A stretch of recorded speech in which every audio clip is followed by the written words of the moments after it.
రౌత్ శివసేన రాజ్యసభ సభ్యుడు బీజేపీ ప్రభుత్వము ఈవీఎంలను ట్యాంపరింగ్ చేసింది కాబట్టి ఇక కామన్ అయిపోయిన సేకరణ 10 అదే అంటారు.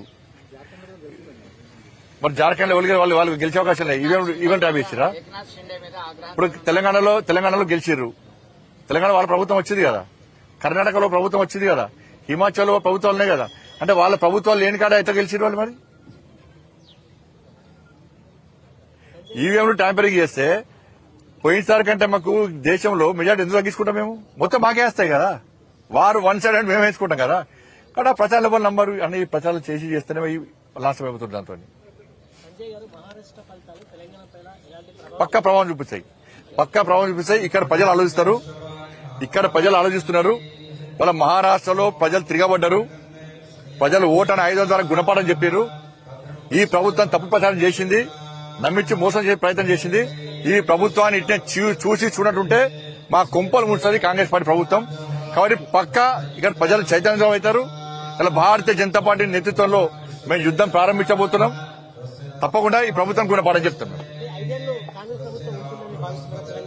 అది మా చైతన్యం ఉంటుంది. కాంగ్రెస్ పార్టీ వాళ్ళకు ఇంకోళ్ళు కూల్చే అవకాశం వాళ్ళు ఇయ్యరు. వాళ్ళే ఇప్పుడు ఈ ఫలితాల తర్వాత కాంగ్రెస్ పార్టీలో లుక్కలు పక్కా సాడతాయి. ఎందుకంటే కాంగ్రెస్ పార్టీ ఎమ్మెల్యేలు మంత్రులు తెలంగాణ రాష్ట్రంలో తిరగలేని పరిస్థితిలో ఉన్నారు. వాళ్ళ మహారాష్ట్ర ఎన్నికల తర్వాత ఫలితాల తర్వాత ఇంకా తిరగలేని స్థితిలో ఇలా కాంగ్రెస్ పార్టీ నాయకులు ఉంటారు. వీళ్ళు ఎన్ని ఊకదంపుడు ఉపన్యాసాలు ఇచ్చినా కూడా వీళ్ళ ప్రజలు పట్టించుకోరు. ప్రజలు ప్రశ్నించే స్థాయికి వచ్చారు. ఇప్పుడు ప్రజలు ప్రశ్నించే స్థాయికి వచ్చారు. ప్రజలు నిలదీసే స్థాయికి తెలంగాణ రాష్ట్రంలో వచ్చారు, వస్తారు కూడా. లుకలు స్టార్ట్ అయితే గ్యారంటీ. మహారాష్ట్ర ఫలితాల తర్వాత ఇక ఏం చేస్తారు? ఇక ప్రజలు తిరగలేని పరిస్థితిలో ఆది నాయకత్వం మీద వాళ్ళు ఒత్తిడి తీసుకొస్తారు, ప్రశ్నిస్తారు. కాబట్టి దాన్ని ఏదైనా జరగచ్చు. మేము కూలాలని మేము అనుకుంటలేం. ప్రజల చేత ఎన్నుకోబడ్డ ప్రభుత్వం ప్రజల నిర్ణయం ప్రకారం 5 సంవత్సరాలు ప్రజాస్వామ్య దేశంలో ప్రజాస్వామ్యయుతంగా పాలించాలని చెప్పి మేము కోరుకుంటాం. వాళ్ళ ఇష్టం అది. పక్కా ఉంది. కాంగ్రెస్ పార్టీ ఎమ్మెల్యేల లోపల కూడా అసమ్మతి ఉన్నది. ఏం పనులు అయితలేవు, ఒక్క పైసా నిధులు వస్తలేవు. పోయి 6 గ్యారెంటీల మీద ప్రజలు నిలదీస్తున్నారు, ఏడికైనా కూడా ప్రశ్నిస్తున్నారు. మేము తిరగలేని పరిస్థితిలో ఉన్నాం, మా పరిస్థితి ఏంది అని వాళ్ళు ఆత్మ విమర్శ చేసుకునే స్థితిలో కాంగ్రెస్ పార్టీ నాయకులు ఉన్నారు.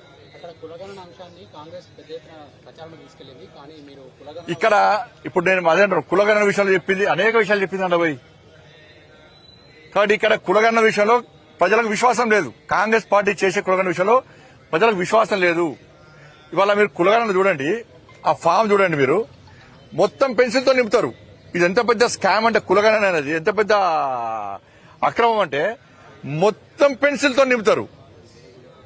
కానీ ఆ యజమాని మాత్రం పెన్తో సంతకం పెట్టాలట. ఇది ఎక్కడ అర్థం కాదు నాకైతే. అంటే అన్ని తారుమారు చేస్తారు. ఇక అంటే వాళ్ళ కులాలకు అనుగుణంగా ఈ కులగణనను మార్చుకునేటువంటి ప్రమాదం తెలంగాణ రాష్ట్రంలో ఉంది. అందుకే ప్రజలు సహకరిస్తలేరు. కులగణన కోసం పోయినా కూడా ప్రజలు 6 గంటలు అడుగుతున్నారు. ఈ పెన్సిల్తో మీరు రాసుడేంది, మేము పెన్తో సంతకం పెట్టుడేంది? కొన్ని గ్రామాల్లో పాప మాయకంగా పెడుతున్నారు. లేకుంటే మీకు పెన్షన్స్ రావు, మీకు గొర్రెలు పోతాయి, మీ బర్రెలు పోతాయి, మీకు ఇల్లు రావు, మీకు రోజుగారి మేళ, మీకు ఉద్యోగాలు రావు పిల్లలకు అని ఇట్లా భయపడడం వల్ల కొంతమంది సంతకాలు పెడుతున్నారు. కానీ ఇది ఎక్కడ అక్రమం? ఇది ఇలా నేను మళ్ళీ చెప్తున్నా, కేసీఆర్ సమగ్ర సర్వే చేసిండు. మొత్తం రిపోర్ట్ కేసీఆర్ దగ్గర ఉన్నది. కేసీఆర్ దగ్గర నుంచి ఆ రిపోర్ట్ ఎందుకు తీసుకుంటలేదు కాంగ్రెస్ పార్టీ ప్రభుత్వం? వీళ్ళతో ఒకరి కేసీఆర్ అంటే చేసుకున్న పొట్టు సమగ్ర సర్వే పేరు మీద పైసలు చంపాను నేను.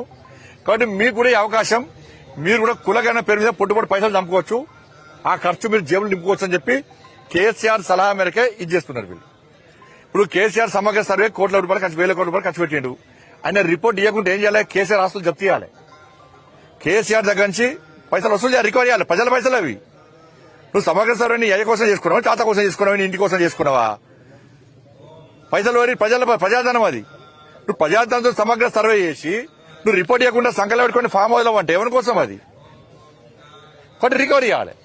అయితే రిపోర్ట్ ఇస్తావా, అయితే పైసలు కడతావా? మీరు తెలుగులో అనర్గళంగా రాయగలరా? స్పష్టంగా మాట్లాడగలరా? మాటలకు తగ్గట్టు అభినయించగలరా? అయితే ఇంకెందుకు ఆలస్యం, క్యూ న్యూస్ మీకు ఒక మంచి అవకాశాన్ని ఇస్తుంది. క్యూ న్యూస్ లో పనిచేయటకు లేడీ యాంకర్స్ కావాలను సంప్రదించవలసిన నెంబర్ 8688926084. qnewsads@gmail.com ను సంప్రదించండి. లైక్ చేయండి,